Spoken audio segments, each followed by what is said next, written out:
High বন্ধুরা, দেখো, good morning.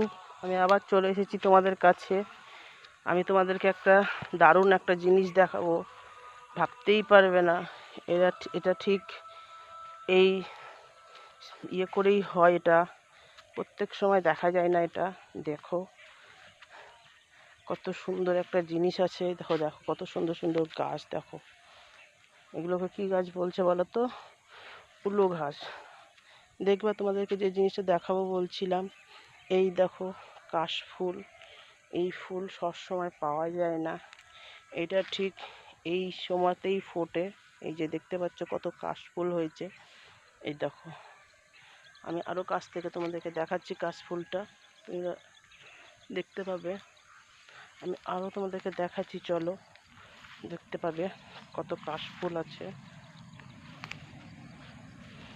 তারাও আমি কিভাবে যাচ্ছি দেখো, দেখো পুরো জঙ্গলের মধ্যে দিয়ে যাচ্ছি কাশফুল দেখাতে তোমাদেরকে।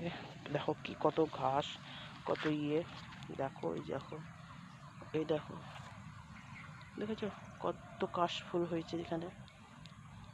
এই দেখো প্রচুর ভয় পাই, কারণ এখানে এমনই একটা জায়গা যে দেখো কাশফুলের মধ্যে দেখো পাখি দেখবা দুটো কিভাবে উড়ছে। দেখো এই দেখো, দেখো ওই দেখো, ভালো করে লক্ষ্য করে দেখো, কাশফুলের মধ্যে পাখি আছে।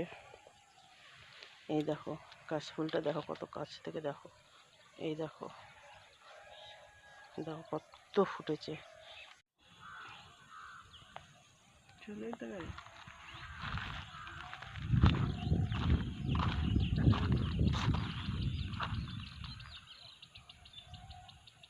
যাচ্ছে ঘাসটার মধ্যে দিয়ে, দেখছো? ভিডিও করছে না, ছবি ভিডিও আসছে না। ওর যে পাঁচিল দিয়ে উঠলো এবার কি করে? Good afternoon. দেখো আমি এসে গেছি ভাগীরথী নদী। এটা ভাগীরথী নদী না? হ্যাঁ, এটা ভাগীরথী নদী। ভাগীরথী নদী তো, ভাগীরথী নদী। দেখো কতটা জল, দেখো বন্ধুরাই, দেখো পুরো সিঁড়ি ডুবে গেছে। দেখো আমরা এই ঘাটে স্নান করতে আসি মাঝের মধ্যে। তো আমরা দেখো এই যে এই গাছটা দেখতে পাচ্ছ, এই যে এই গাছটা দেখতে পাচ্ছ, তার অনেকটা অতটা উঁচুতে আমাদের জল নেমেছিল, অথচ কিন্তু আমরা স্নান করতে যেতাম ওই দিকটা, আর দিকটা পুরো চর ছিল। কতটা জল বেড়েছে দেখো কিভাবে, প্রচুর জল, প্রচুর জল। ওই যে দেখতে পাচ্ছ ওই পাড়টা দেখো, এখান থেকে পুরো দূর, কত দূর দেখো বন্ধু, দেখো কত এই যে একটা বট গাছ আছে একটা।